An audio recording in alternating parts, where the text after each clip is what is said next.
boss ang ating kalabasa line. Boss, gagamitin din natin sa breeding. National banded to. Pumpkin hatch. Paano tayo mga boss?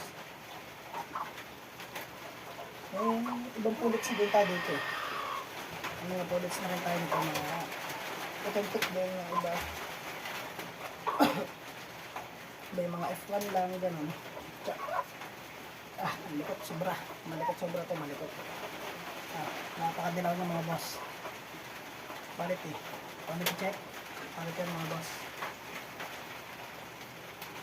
Mataas yung boss. Mataas yan mga boss. Mga backyard. Napakaangas. Yan po yun mga boss. Ating mga susunod na materyales.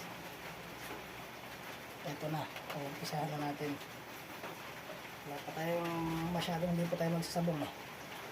Ito mga boss. Kalabasa line. Madilaw.